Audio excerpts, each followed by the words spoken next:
గతంలో వెన్నుపోటు అనేది శత్రువులు మాత్రమే పొడిచేవారు. కానీ ఇప్పుడు మాత్రం మిత్రుడితో పాటు ప్రేమించిన వాళ్ళు, సొంత వాళ్ళు కలిసి వెన్నుపోటు పొడవడం చూస్తున్నాము. అందుకే నీతో నువ్వు బ్రతుకు. ఇక్కడ ఎవరు కూడా నీవారు కాదంటారా? ఇతరులతో పోల్చుకుంటూ నిన్ను నువ్వు తక్కువ చేసుకోకు.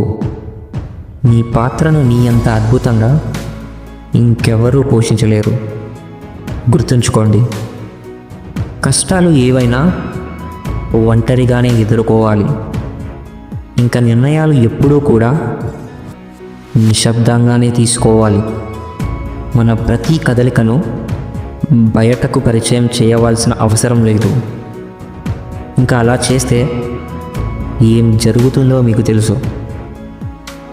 బంధం అనేది నాదే కదా అని నిర్లక్ష్యం చేస్తే చేయి జారిపోతుంది.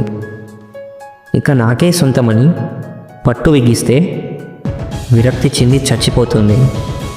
గుర్తుంచుకోండి, ప్రతిదీ కూడా మనకు ముందే చెప్పి జరగదు.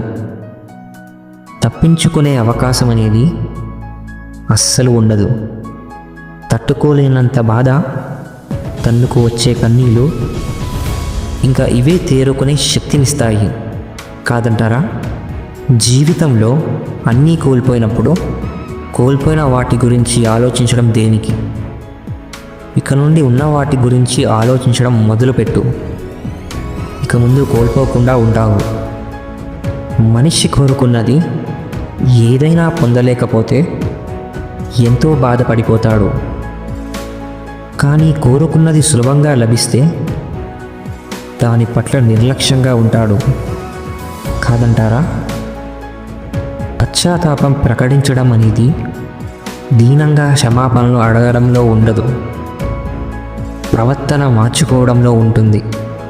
గుర్తుంచుకోండి, నువ్వు వదిలించుకోవడానికి తాను ప్రయత్నిస్తున్నప్పుడు తాను లేకుండా బ్రతకడానికి నువ్వు ప్రయత్నించు. అర్థమైందా? అందరినీ విమర్శించేవారు ఎప్పటికీ మనశ్శాంతిగా జీవించలేరు. కానీ అందరినీ సరదాగా పరామర్శించేవారు నిత్య నూతన ఆనందంతో జీవిస్తారు. స్నేహం, ప్రేమ అనేవి దీపం లాంటివి. వెలిగించడం చాలా సులభం, కానీ ఆరిపోకుండా కాపాడుకోవడంలోనే ఉంటుంది అసలైన గొప్పతనం. గుర్తుంచుకోండి, నీ జీవితాన్ని ఎవరితోనో పోల్చుకోకు. ఎందుకంటే సూర్యుడు, చంద్రుడు పూర్తిగా వేరువేరు. ఎవరి సమయం వచ్చినప్పుడు వారు ప్రకాశిస్తారు. ఎవరి విలువ వారిది కాదంటారా? అనుమానాలు పెట్టుకుని అడ్డుకట్టలు కట్టుకోవడం కన్నా అసలు విషయం అడిగితే నువ్వు పడే అనుమానం నిజమో కాదో తెలుస్తుంది కదా.